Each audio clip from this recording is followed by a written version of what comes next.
This is the family farm.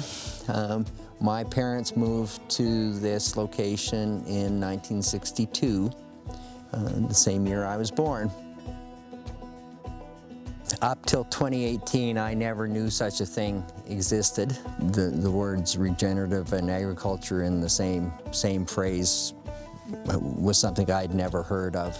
And by chance, I went to a seminar hosted by Kevin Elmy.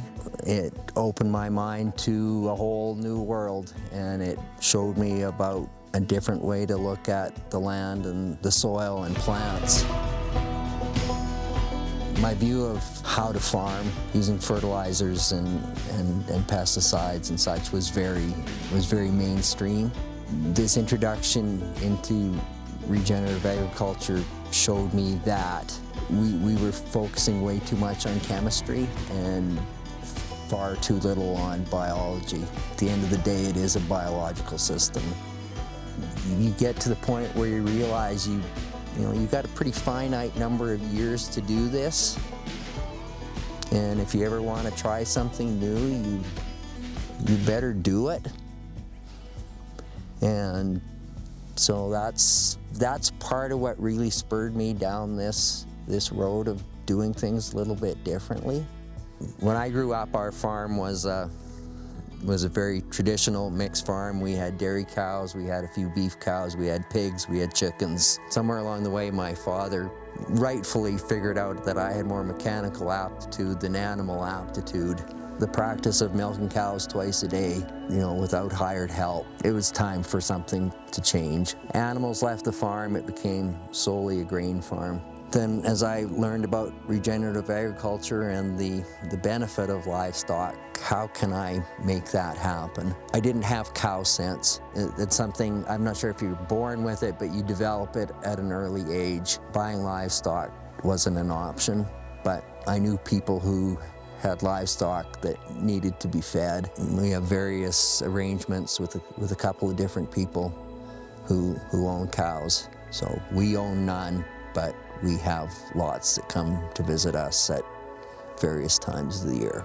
So this is the other way that we try to get a living root for as long as possible, and that's to grow a perennial crop.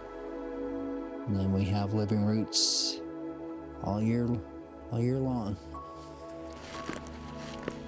You need to know what your goal is. Why would you want to have green plants? Well, it comes down to what the goal is. And here, the goal is some feed for when the cows are here. But the main goal is to keep putting carbon down into the ground for as long as possible. If you think about the 5 principles of regenerative agriculture, I think we've done our best to try to incorporate all of them. Keeping armor on the soil was something that we've done for a long time, since way before we knew that was part of regenerative agriculture. We've been direct seeders, zero tillers since the mid-80s. That practice was not new to us. Including more plant diversity in our crop rotation is something that we certainly weren't doing. We were very much monocroppers, and we were grain producers. We're now forage producers and intercroppers. The cows are there for a few different reasons. If you're going to grow a very diverse crop, you need to figure out what you're going to do with it. One of the easy solutions is to have a cow graze it. And that green matter goes through a cow. A lot of it comes back out of a cow. That upcycling of the plant matter is a way that carbon gets cycled.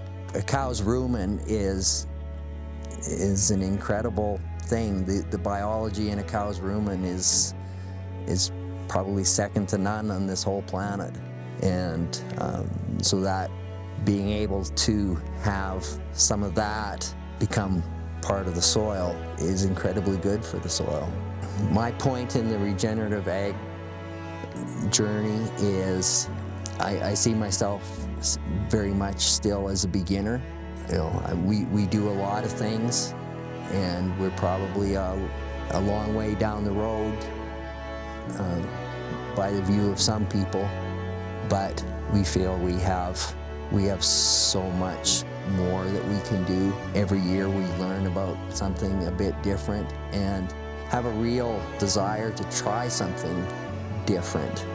Striving to improve, to make the land better, to make the ecosystem better, is something that really drives us. If my journey had to end tomorrow, I would think that I've come a long way, but I would have a list the length of my arm of things that needed to be done yet.